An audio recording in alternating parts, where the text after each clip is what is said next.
Good day, everybody. Good day, everybody. I want to welcome all of us to this great course called Public Personnel Management. In this course, I'll be taking you or taking us to the human aspects of the organization. As we all know, the human elements in the organization is very important because it is the human element that will bring out the goals of the organization. There is the human element that will help to actualize the goals of the organization. And so in this course, we are going to make it very, very interactive. So I join all of you to participate actively in this course because your active participation will bring out the great things we are going to learn in this course. And I bet you are going to learn from each other. I will not be doing, my role will not be only to facilitate, only to teach. We will be learning from each other. And it's going to be very, very interactive. And so, I enjoy you to enroll in this course and to participate actively in this course. My name is Nwamaka Ibeme. I will be your facilitator in this course. I'm a staff of National Open University.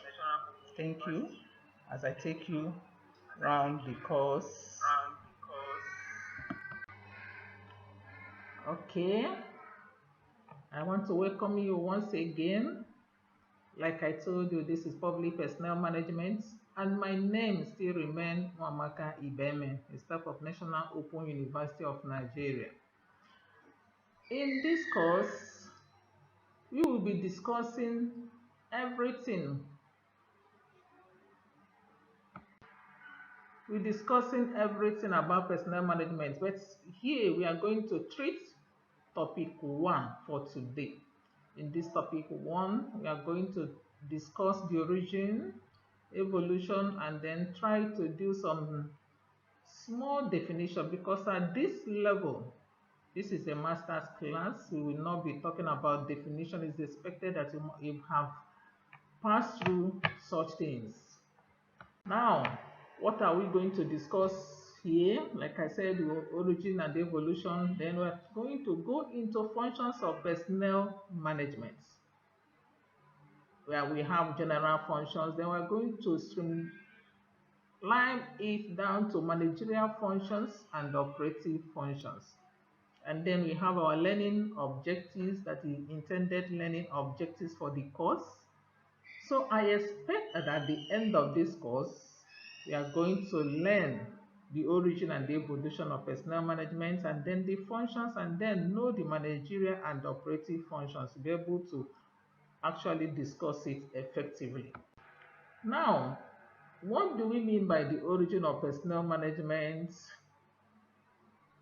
We say management is evolving, is everywhere. It dates back to the time or the date of man, the origin of man. And then this personnel management, as we are going to discuss, the origin of it dates back to the Second World War. Remember what I said, the management itself has been there, it's as old as man itself. But the present personnel management, as we are talking, dates back to the Second World War. Then the practice of personnel management have been there around almost since the dawn of time, like I said. But during this Second World War, the organization they noticed that what they used to do before cannot actually compete favorable with what is evolving. And so they started working, they started learning how to do the things, how to manage the personnel in order to compete favorable with their counterparts, to have competitive, what we call competitive advantage over their counterparts. Now, look at the evolution of personnel management. We see the meandering of this in the evolution of personnel management. When we say personnel management, we actually is the same thing as human resource management. Personnel, human resource, the current name for it is human resource management. Then let us look at the timeline now. We see the welfare is in the welfare management. We come down to the personnel management. Then we go down to the industrial relation management period. Then we have the human resource management. And then let us look at this. In the human resource management, see the modern trends now. We have the human resource management. Then we come back to human capital management. Then we see what we are looking at, the strategic human resource management. We're going to treat them in the detail later. Now, look at the definition. Let us try and see the few definitions of personnel management. See, the first one has it that personnel management is the effective utilization of human resources to achieve what? Organizational objective or organizational goal. Remember, for every organization, there must be a goal. What are those goals? What have you put in place in order to achieve those objectives or the goals? We are talking about the human elements. Of course, you have your capital, you have your other things, you have your assets, but then it is the human element we are talking about. It's the human element that will bring all those things together in order to help you actualize your goal. Now, the second definition has it that personnel management is the activities designed to enhance the effectiveness of organizational workforce. Workforce, who are the workforce? The human elements. So the activities will be designed in order to enhance the effectiveness of the organizational workforce. The third one, let us look at this. Personnel management is the process of obtaining and maintaining a satisfactory workforce. Now look at this. It's not only that you are going to obtain this workforce, you are going to maintain them. If you don't maintain them, if they are not satisfied with the work or with the environment or with whatever you are giving them, they will not give you their best. So it is not going to be only obtaining them. You are going to work to make sure that they are satisfied in order to give you their best. Now let us look at another one. Personnel management deals intensively with the relationship between employees and the organization. This is true. Now, the personnel management, they are going to look at the relationship between the employees and the management. If the employees are not satisfied, if they are not happy with the management or with the work, they will down tools. And we have what we call in industrial disputes in the organization, which is not good for the organization to go well. Now, let us look at the functions of public personnel management. They have many functions, they have the planning. Okay, let us look at them. Planning, what do they do in the planning? The function of management that involves setting objectives. That you have to set objectives first of all and determine a course of action for achieving those objectives which you have set. Now look at organizing. This one will involves designing the individual jobs within the organization. You have what we call job specification. If you don't design the job, the individual will come into the job, into the organization, he wouldn't know what to do. So you have to ab initio design their job, assign roles to them. Now in directing, the process in which the managers instruct, they will have to give instruction. Not only giving instruction, they are going to guide and then oversee the performance of the workers in order to do what? In order to achieve those predetermined goals which they have actually set ab initio for the employees. Now look at another function, controlling. What do they do in the control? They have to ensure that performances does not deviate from the set standard. Okay, now let us look at what we call the operative functions of personnel management. Here we're going to look at the functions. It's still the functions, so they are going to look at the managerial functions and the operative functions here. If you look at the managerial functions, you will be seeing planning, organizing, directing, controlling. Okay. Now let us go and let's see the managerial functions. Now this is management. Okay. The management is there to do the planning. They are going there to do the organizing. They will direct and then they will control. That's management for you. Now let us go and see in the field who are the people that does this work, the operative functions.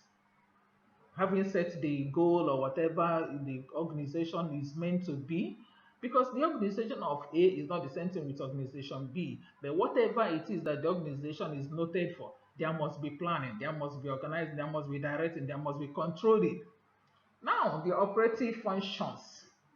In the operative functions, we have procurements, we have development, we have compensation, we have integration, we have maintenance. It's not small, oh, these are the main functions of personnel in whatever organization you see yourself. Now, in the procurement, what do they do? What do they procure? Remember, we are talking about the human elements in the organization. So we are talking about the procurement of the employees. Now, is it only to get them from wherever they are? What do you do? Before you talk of procurement, you do something that we call job analysis in the organization. Now, let me take a National Open University of Nigeria as example.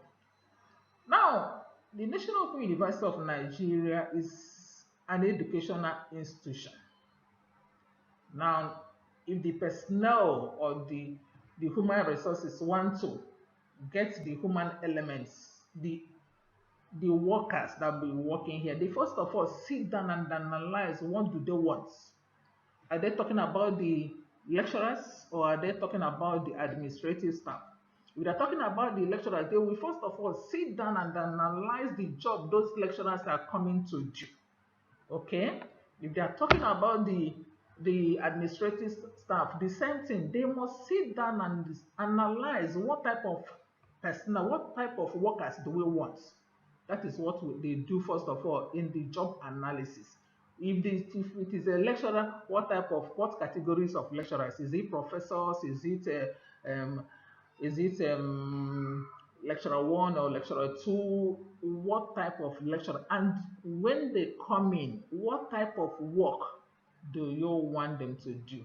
So they are going to do those analysis before they come and say that these are the human resources that they want. These are the type of people they want to come in. They will, before they do that, the human resources, they will come and sit down and plan all those things, put it into proper perspective. Now, when they do that, they will now present their listing to the management. This is what we want. This is category of staff we want. This is the type of work they are coming to do. Now, when they have finished doing this, they are planning. They will now do what is recruitment. In the recruitment, having marshaled out what they want to do and the rest of them, they will now come and say, okay, we are going to recruit. How are we going to do this?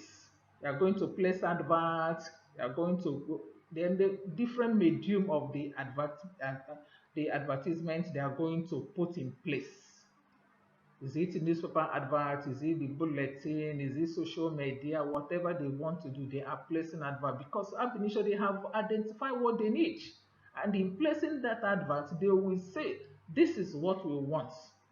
It is those things that they put in the advert that they are listing whatever they want that will make the people now that are sending their adverts, all the people will now sit down and shortlist. Okay, we have gotten 1,000 advertised applications. Do they meet our requirements? They will shortlist. When they finish shortlisting, they will call for the interview. Those people will be interviewed. Those that met their requirements, they will select them. That is when we come to selection. After selecting, there are many places that when we go in detail, you will see the mode of selection. because everything will be planned. It is not done arbitrarily. You will see how they select, everything will be there. There will be plans, there will be, if not, people will be just be selecting anything, there will be shapes. So when they finish selecting, they are going to place them. Those people that have been selected, now you have interviewed them, you have selected them, you are giving them offer of letter of employment. Then, having come in, you place them in the place you want them to be. The lecturers, you place them where they want to be. The admin, you place them, you want to be. Is it clerk? Is it, you place them where they are supposed to be according to their qualification and according to the requirements they met on what you advertised for. Then, having brought them into your institution or into your organization, you are going to do what we call induction. Okay, when you have done the induction, you will now put them, transfer them to their various departments or the place you want them to be. And then look at it now, they have now started working. They will work and work, there will be assessments, and then when the time for promotion come, you promote them, and then they will be there to be working for the organization. And then there will be something we call separation. As the, remember in the first place they came in. Then the next one is they are doing the work, and then the final one is separation. The separation may be due to retirement or due to maybe dismissal or whatever, or voluntary retirements or compulsory retirements, whatever it is, the end of their tenure is what we call separation. There are a lot of things that will go into separation. You can't just separate and then there are a lot of things. All these things are mathemizing. There are many, many things to be discussed in it as we go into the course itself. Now, after the procurement, there's what we call development. Now, this development, the people are working, and we still be looking at them. The human resources department will be checking them. They are doing what they call performance appraisal. It is when they do performance appraisal that we know their strengths and weaknesses. So here we do what we call SWOT analysis for those that are in the personnel management unit. They coach, just as you do SWOT analysis in whatever you are doing, even if in your studies or even with raising your children or even in your workplace or in your anywhere, the SWOT analysis will also play in handling the human element. So in the SWOT analysis, that's what you know, their strengths, their weakness, okay, the appraisal aspect of it, we get all these things, and then we know whether to train them. We keep on training and retraining them. Okay, it is by this appraiser that we know their strength and everything. We train and they train them. Then development. There's a in the personal aspects, the people, somebody can do self-development, but the organization is expected to develop the staff. It's this when you develop the staff and have a very effective or active workforce that they will help you to actualize the goal of your organization. Just take for instance, if the lecturers in this university are not being trained very well, they will not perform, they will not give out the best. Most of them will not even know what to do. But because the university knows the importance of training and the retraining, they keep on investing in the human element, that's the personnel. And then let us go to what we see. I'm just introducing the whole course, what we are going to see in the in the major course we are going to do. These are just the overall introduction to the whole course, actually, because this is treating the functions of personnel. So I am actually talking about everything we are going to see. We are going to take all this topic one by one and treat them in detail. Now, well, after development, the first one is procurement, the second one is development. Now, compensation. The compensation. Now, in the compensation, we will treat something like job evaluation. What are we talking about? You evaluate the job you are giving the person to do, and then match the people with the right qualification to do that job. You cannot come and just put a round hole in a square peg in the round hole. It will not work. It's when you have done the job evaluation that we know the right people that are qualified to do that job, and we assign the roles to them. And then you, after doing that, you have to do what we call wage or salary. It is that job evaluation that you have done that will enable you to know the type of money, the amount of money, or the amount of salary you are going to pay for so and so, Mr. A or Mrs. B or whatever. Okay?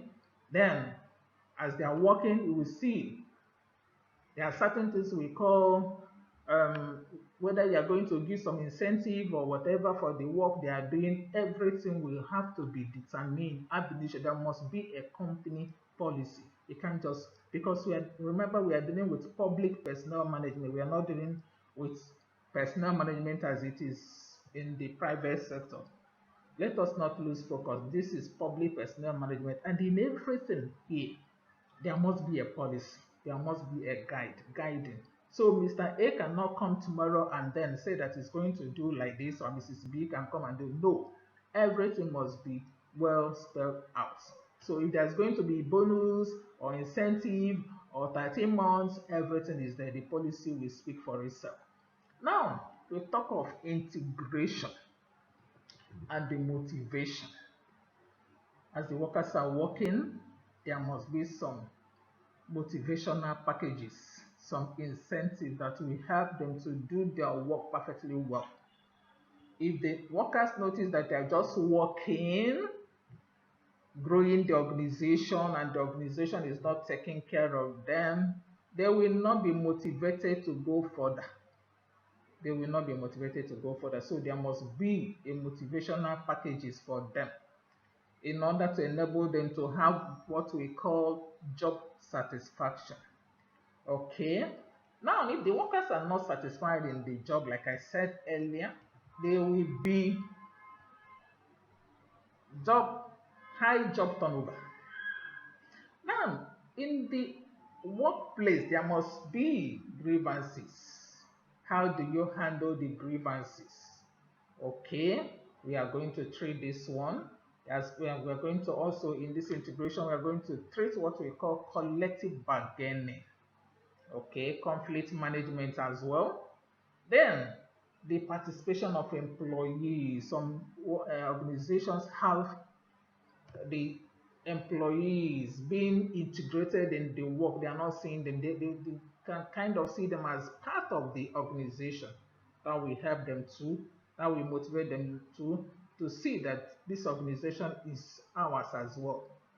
Now, if there's any misbehavior or indiscipline, how do you treat it? There must be discipline in the organization, but at times there must be some elements of indiscipline. What happens when you see indiscipline? So, there all these things are spelled out in the organization. Now, let us look at what we call maintenance. Because you have to maintain your workforce. If you don't maintain them, you will not have a healthy workforce in your organization.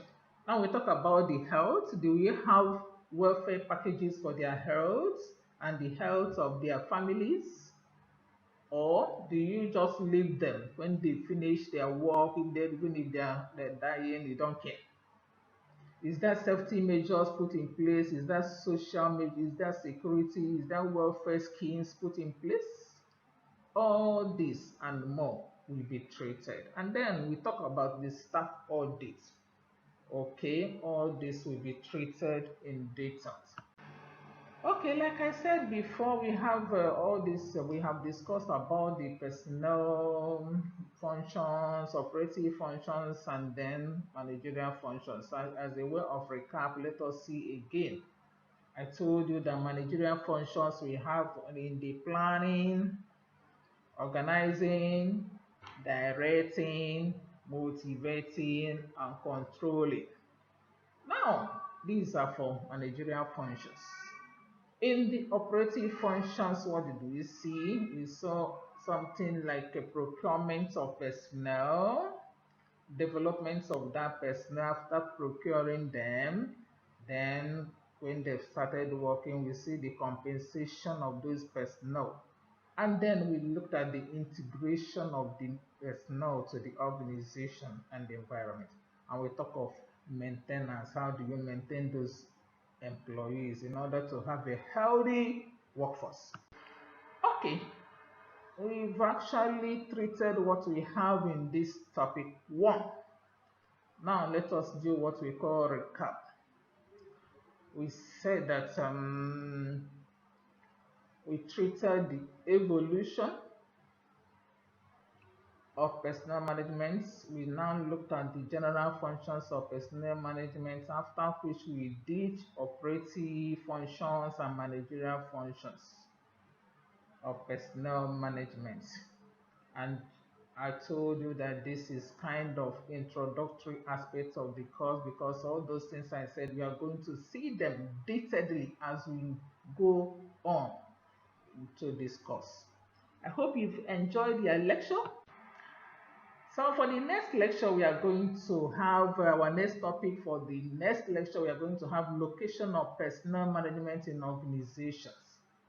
Please, I want you to read this topic and watch the videos which will be attached. Then I want you to post your comments in the discussion forums. Then visit the announcement column for any new announcement that I may be putting there, and try and do your assignment.